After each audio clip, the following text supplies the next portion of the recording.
एक बघा की सोलापूरला पोलिसांवर दबाव कोणी आणला हे उघड झालं आहे. अशा प्रकारचे दबाव प्रत्येक शहरात आणि जिल्ह्यामध्ये राज्यकर्त्यांकडून आहेत. मग ते भारतीय जनता पक्ष असेल, मग ती शिंदे सेना किंवा मिंदे सेना असेल, आणि भाजप तर आहेच. या सगळ्यांनी नेपाळच्या लोकांच्या उद्रेकाकडे गांभीर्यानं पाहायला पाहिजे. मी वारंवार इशारा देतो आहे. लोकांच्या संतापाचा स्फोट झाला की काय होतं हे नेपाळमध्ये आम्ही पाहिलं आहे. राज्यकर्त्यांना रस्त्यावरती आणून मारलं आहे, अधिकाऱ्यांना रस्त्यावरती आणून मारलं आहे. हे या राज्यात आणि देशात होऊ नये. सहनशीलतेचा एक बिंदू असतो, एक अंत असतो. नाशिकमध्ये त्या अंतानं टोक गाठलेलं आहे.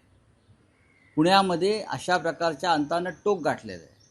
नाशिकनंतर आम्ही अशा प्रकारचा एक विराट मोर्चा पुण्यामध्ये सुद्धा काढणार आहोत. जनतेच्या प्रश्नावर लोक कंटाळलेले आहेत.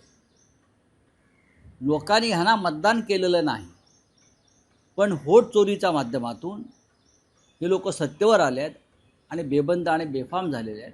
त्यांना त्यांची जागा दाखवावी लागेल आणि नाशिकनंतर इतर शहरामध्ये सुद्धा अशा प्रकारचे विराट मोर्चे, जन आक्रोश मोर्चे काढले जातील.